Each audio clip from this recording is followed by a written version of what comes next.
শৃংখল চলিহা সমীপেশু আপুনি গুণ্ডামিৰ পাত দিছে নেকি সংগঠনৰ সদস্যক জাতীয় সংগঠনৰ নামত গুণ্ডাৰাজৰ লাইসেন্স দিয়া হৈছে নেকি বীৰ লাচিত সেনাৰ সদস্যক গণতন্ত্ৰৰ চতুৰ্থ স্তম্ভক নামানেই নেকি বীৰ লাচিত সেনাই এটেনশন শৃংখল চলিহা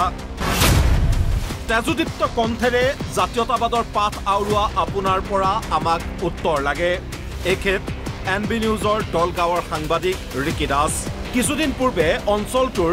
উচ্ছেদ সম্বন্ধীয় বাতৰি পৰিৱেশন কৰিছিল সাংবাদিকগৰাকীয়ে সেয়াই দুখ আছিল সাংবাদিকগৰাকীৰ সময়ে সময়ে গুণ্ডা টেক্স লোৱা সংগঠনৰ দলগাঁও আঞ্চলিক সমিতিয়ে বাতৰিৰ সন্দৰ্ভত তথাকথিত বুজাপৰাৰ বাবে মাতিছিল সাংবাদিকগৰাকীক কিন্তু অমান্তি হৈছিল সাংবাদিক ৰিকি দাস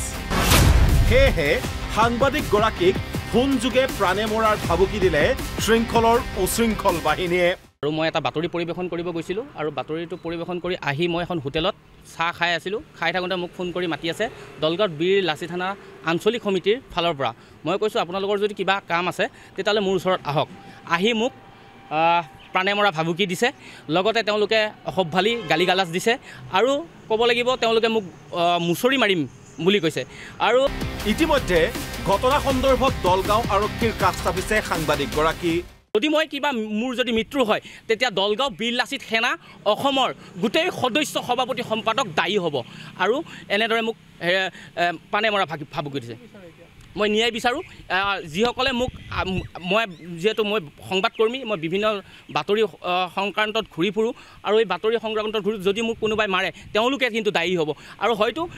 মোৰ লগত আজি এই ঘটনাটো হৈছে আৰু আন আন সংবাদকৰ্মীৰ লগতো হ'ব পাৰে বীৰ লাচিত সেনাৰ সদস্যৰ এনে চৰম ঊৰ্ধ্বতালিক গৰিহণা আমচুকে ধৰি কেইবাটাও দল সংগঠনৰ যদি এটা সংগঠনে মুচৰি পেলামৰ নিচিনা শব্দ ব্যৱহাৰ কৰি তেখেতক অপদস্থ কৰিছে এইখিনি ঠাইত আহি তেখেতক অপদস্থ ইয়াতকৈ নিন্দনীয় কথা আৰু একো নাই সাংবাদিকক ভাবুকি দিয়া কাৰ্যটোক আমি তীব্ৰ ভাষাৰে গৰিহণা জনাইছোঁ যে সাংবাদিকসকলৰ স্বাধীনতা খৰ্ব কৰা হৈছে সাংবাদিকসকলে নিউজ পৰিৱেশন কৰাটো তেওঁলোকৰ দায়িত্ব আৰু কৰ্তব্যৰ ভিতৰত পৰে সাংবাদিকসকলে নিউজ বা তেওঁলোকে নিজাববীয়াকৈ কোনো প্ৰতিক্ৰিয়া প্ৰকাশ নকৰে ৰাইজৰ স্বাৰ্থত ৰাইজে দিয়া প্ৰতিক্ৰিয়াখিনিহে তেওঁলোকে সামাজিক মাধ্যমত বা সংবাদ পৰিৱেশনৰ জৰিয়তে তেওঁলোকে প্ৰকাশ কৰে গতিকে কোনোবাই যদি কোনোবা ব্যক্তিৰ বিৰুদ্ধে যদি কোনোবা দল সংগঠনৰ বিৰুদ্ধে যদি কিবা বাতৰি পৰিৱেশন কৰিছে তেনেহ'লে তেওঁলোকে নিজৰ প্ৰতিক্ৰিয়াখিনি ব্যক্ত কৰিব পাৰে ইয়াৰ অৰ্থ এইটো নহয় যে বাতৰি পৰিৱেশন কৰিলেই তেওঁৰ বিৰুদ্ধে আক্ৰমণ বা তেওঁক হত্যা মাৰপিট কৰাৰ যে ভাবুকি দিয়াটো গৰিহণাযোগ্য সাংবাদিক ৰিকি দাসক দাবী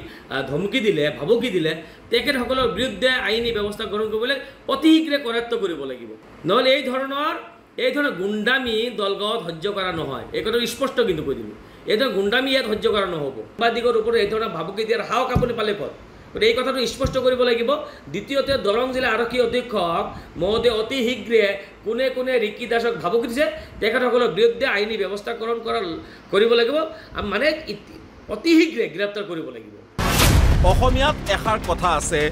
আগৰ গৰু যায় যেনি পিছৰ গৰুৱেও পুনাই তেনি একেই দোষা হৈছে নেকি বীৰ লাচিত সেনাৰ ক্ষেত্ৰত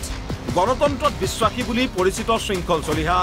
আপোনাৰ সংগঠনৰ সদস্যৰ গণতন্ত্ৰৰ চতুৰ্থ স্তম্ভক এনে ভাবুকিৰ পিছত আপুনি কি ব্যৱস্থা গ্ৰহণ কৰে সেয়া আমাৰ নজৰত থাকিব আপোনাৰ ভাষাৰে আপোনাক কওঁ আপোনাৰ সংগঠনৰ সদস্যৰ এনে গুণ্ডামি সহ্য কৰা নহ'ব মেকুৰীৰ ডিঙিত কিদৰে টিলিঙা আৰিব লাগে সেয়া আমাৰ অজ্ঞাত নহয় নিউজ ডেস্ক এনবি নিউজ